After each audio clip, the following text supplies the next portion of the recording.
Dear friends, welcome to When I Cannot Pray series of talks. This is the 45th episode. So far we have reflected on the spiritual faculty, that is intellect, and its functions. Now we try to make the intellect help us during prayer. Hence I have given here in this talk some practical tips on how we can train the intellect to help our daily prayer. As I insisted in the past talks that we need to keep our intellect in total passivity and idleness and turn our intellect towards God. Here are some very useful suggestions.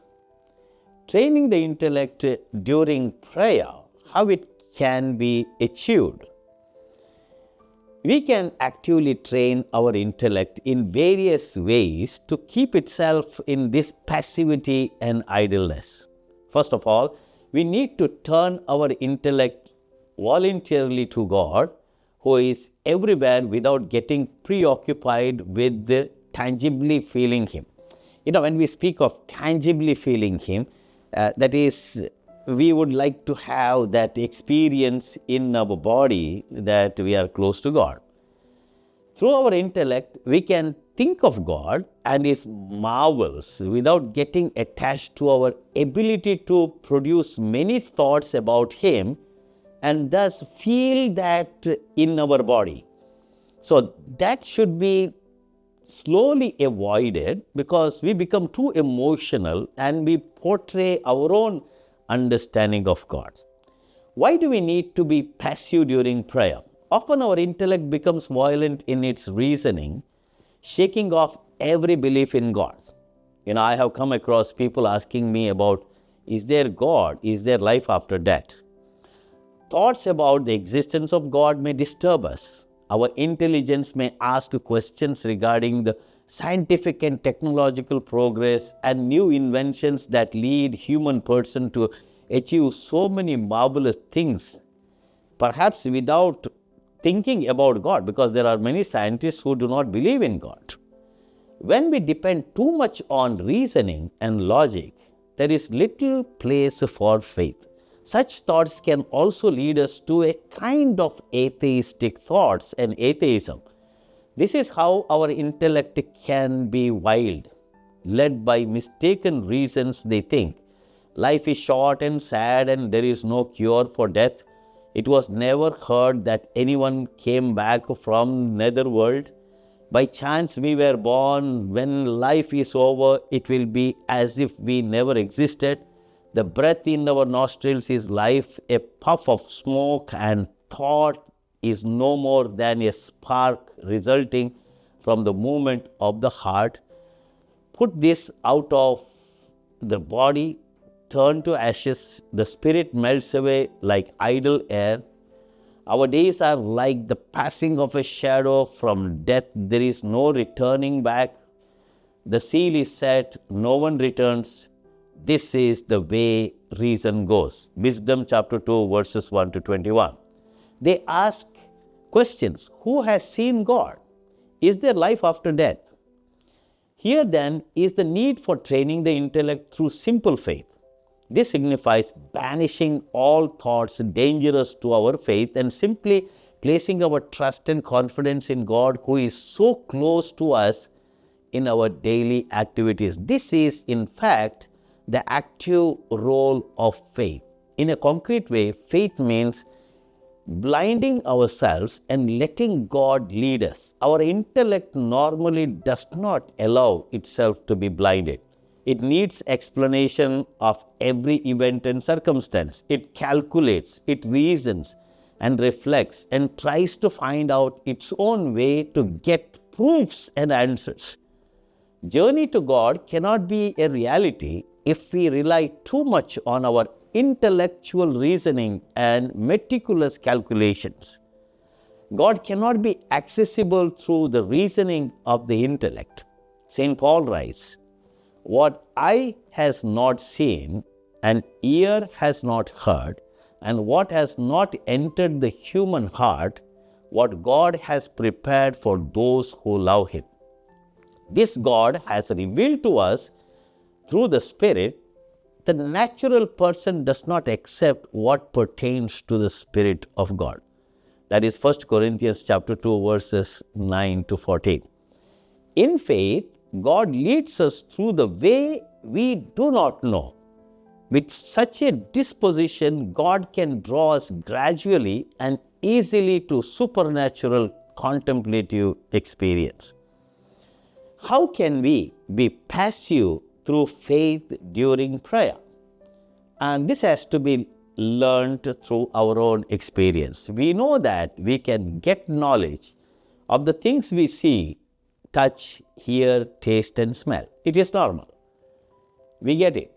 But when we speak of God, we cannot get actively the knowledge of God. The real knowledge of God is contemplative. Contemplative knowledge cannot be obtained through self-efforts. Therefore, to obtain this knowledge, we need to be still and passive like a poor man expecting to get something from the rich man. In the stillness of prayer, we can train ourselves to be receptive to this knowledge. Very often, we may not know what God is imparting knowledge to our spirit. Consequently, what do? Since we have not trained ourselves to be silent, receptive and still during prayer, when nothing happens, we often prefer to read a book, take a walk, or try to recite vocal prayers rather than wait in pure faith. This active attitude during prayer, in fact, disturbs the silent divine initiative. We must train ourselves to be still during prayer to make our intellect open to God's initiative, not allowing our intellect to reason and reflect as it likes itself in an initiation into simple active faith. Dear friends, this is a very important aspect of prayer. That's why the Bible says, "Be still and know that I am God." Now we shall turn to another aspect, training the intellect outside of formal prayer. When we come for prayer, we need to train our intellect. That is what I have said just now. Now, outside prayer, training the intellect for authentic prayer implies risk of losing everything and disposing our intellect always for God. For example, in our everyday life, there may be many events that do not have answers, such as when someone dear to us dies unexpectedly, when something unfortunate takes place around us, a tragedy, a sickness, misunderstanding, a severe reaction, an unwanted transfer, bitterness, defeating experience, etc. In such moments, our intellect always seeks immediate answers. When we do not get answers, we become desperate, we react, we are not able to console ourselves, and even others find it hard to come to terms with our outbursts. Here precisely comes the active training of the intellect outside of formal prayer.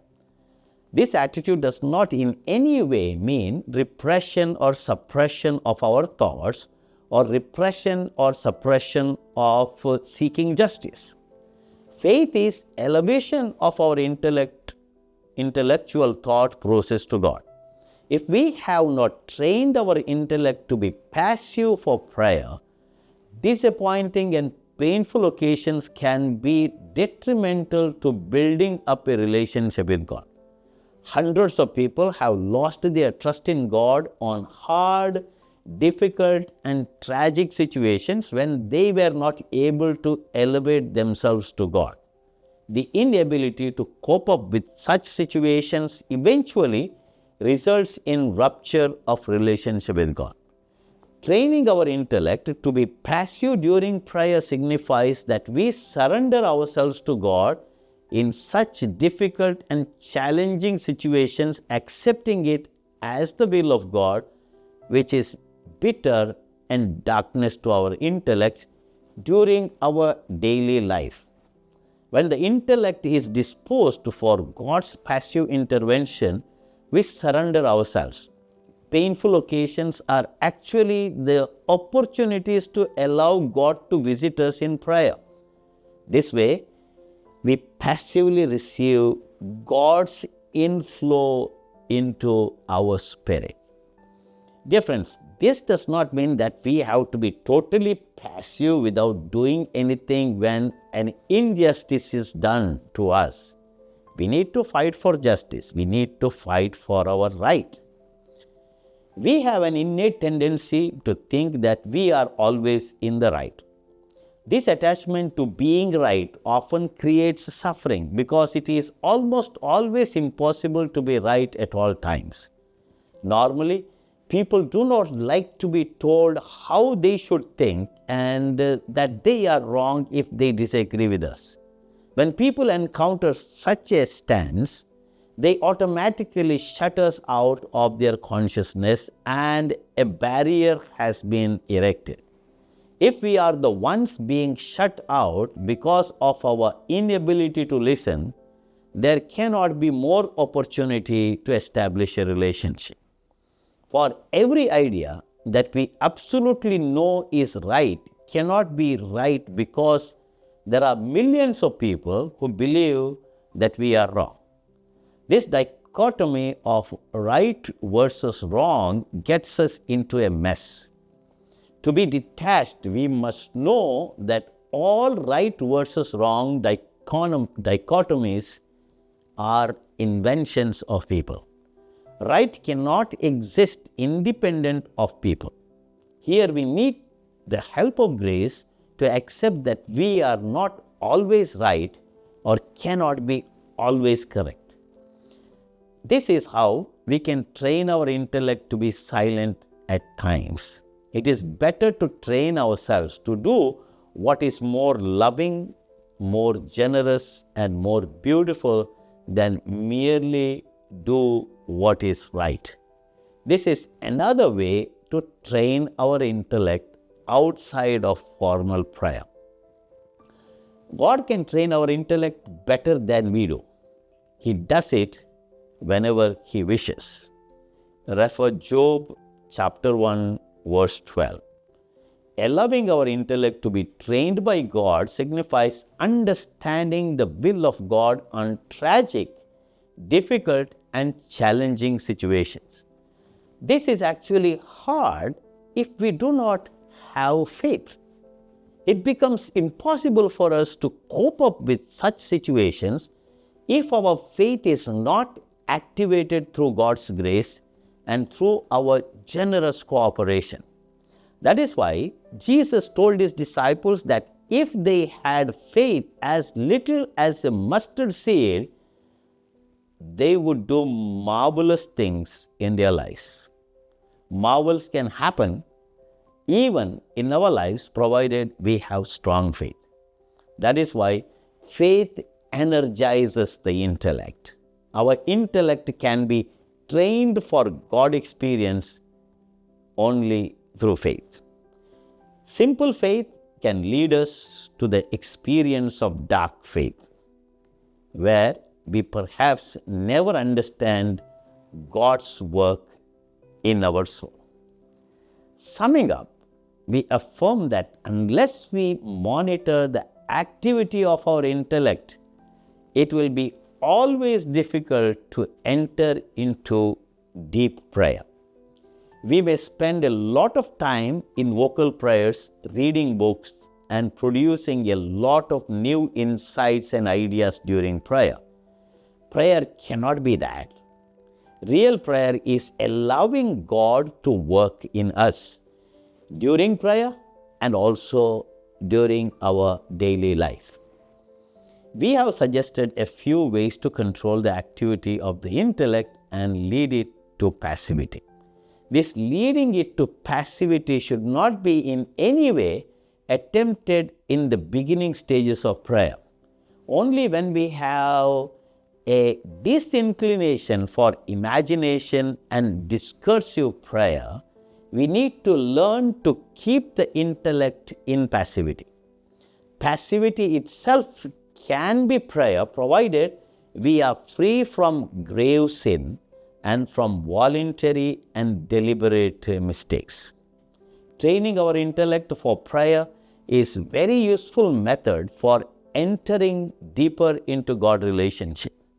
Let us imagine that we would like to play with a child, a baby. What do? We shut our mind to most of our tasks and intellectual works. We are just there with the child, acting and behaving like the child. Even the most intelligent, important, and even a great personality, when they want to be with the child, they just unload all of their preoccupations and try to be like a little child, to be with the child and play like the child. Well, this is what we need to do. God is such an immense reality. We need to be just open to His love and grace. Just be ourselves in the presence of God, and He will do the rest for us during prayer. Therefore, dear friends, I have said a few things which are very important for prayer. And if we can succeed in following these directives in our prayer, in our daily prayer, and in our daily activities, certainly there can be the sparking of God experience deep in our soul, and that will certainly help us understand the immense reality of God's goodness, God's love, God's generosity. We cannot imagine who God is. We cannot, through our fantasy, find out who God is. Through our intellect, it is impossible to grasp the greatness and might of God. The only way open to us is our faith. What is faith, dear friends? It is just being there, trusting in His immense love and goodness. That opens our heart, and that leads us to a deeper, a permanent, a strong and powerful relationship with God. Let us give a try. And certainly, when we are open to God, God is always open to us. We need to expose ourselves to God. Like the sun, when we open the window, sun flows into our room spontaneously. We don't need to do anything else. We need to open the window. In the same way, if we can keep our intellect just open without any active role on our part, God can spark that tremendous experience deep within us. Sometimes it could be dark because the light of God can blind us. That is what St. John of the Cross says. Let us try our best to pray with faith and with conviction. God bless you.